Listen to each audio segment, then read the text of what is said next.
结婚证通常是学术的，刚硬是伪造的，结婚证是假的。结婚证是假的？这不可能啊！我和我太太叶若琳是5年前登记结婚的，麻烦您再帮我查一下。Wanita itu tiba di rumah suaminya untuk pertama kalinya. Ia hanya mendorong pintu sedikit, tetapi seluruh pintu tiba-tiba roboh dengan suara keras. Bebek-bebek di halaman semuanya terkejut melihatnya. Seekor bebek, seolah ingin membalas dendam, sengaja buang kotoran di sepatu barunya. Putri suaminya melihat ini dan segera memperingatkan bebek itu agar tidak mengganggu ibu barunya, atau bebek itu akan dimasak dan dimakan. Ketika wanita itu masuk ke dalam, ia tidak menyangka rumah suaminya begitu kumuh. Untungnya kedua anak itu sangat perhatian. Mereka tidak hanya membawakan kursi untuknya duduk, tetapi juga dengan baik hati menuangkan segelas air untuknya. Karena pinggiran cangkirnya retak, anak laki-laki itu membalik sisi yang masih bagus ke arahnya.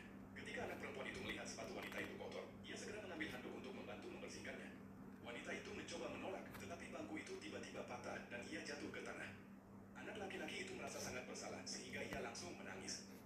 Ia dan saudara perempuannya sama-sama ingin menyenangkan ibu baru mereka. Sebaliknya, mereka malah menyakitinya. Wanita itu segera menghiburnya.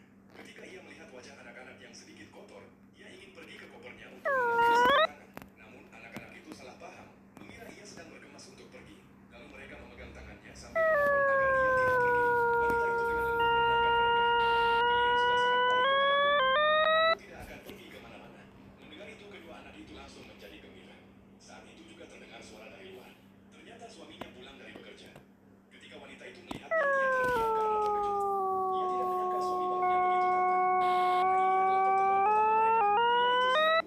Ia ingin menuangkan segelas air untuknya, tetapi putranya bertanya di mana bunga yang telah ia siapkan untuk ibu. Pria itu menyerahkan ranselnya dan berkata bahwa di desa tidak ada toko bunga. Jadi ia berharap wanita itu tidak keberatan dengan bunga yang ia bawa. Namun, begitu wanita itu menerima ransel tersebut, ia merasakan betapa beratnya tas itu.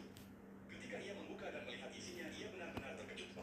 Di dalamnya terdapat buket bunga yang seluruhnya terbuat dari emas murni. Melihat ekspresi terkejut wanita itu, pria tersebut mengira dia tidak menyukainya.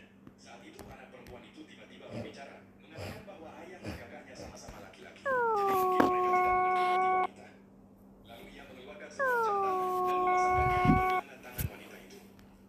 Ketika wanita itu melihat jam tangan desainer bertabur berlian tersebut, ia akhirnya menyadari bahwa suaminya sebenarnya sangat kaya.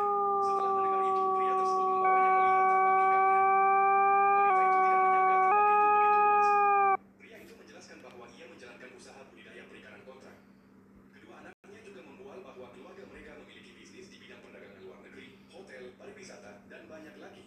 Wanita itu tiba-tiba menyadari bahwa ia telah menikahi pria terkaya di desa. Sebelum ia sepenuhnya mencerna kenyataan itu, pria tersebut menyerahkan sebuah buku tabungan berisi puluhan juta dolar, sambil mengatakan bahwa mulai sekarang ia akan bertanggung jawab atas semua uang keluarga. Karena itu, wanita tersebut memutuskan untuk merenovasi rumah kumuh itu menjadi tempat tinggal yang layak. Malam itu, wanita tersebut merasa malu dan tidak ingin tidur di kamar yang sama dengan pria itu. Namun, kedua anaknya masuk sambil membawa bantal, mengatakan bahwa mereka ingin tidur bersama ayah dan ibu mereka. Wanita itu tiba di rumah suaminya untuk pertama kalinya. Ia hanya mendorong pintu sedikit.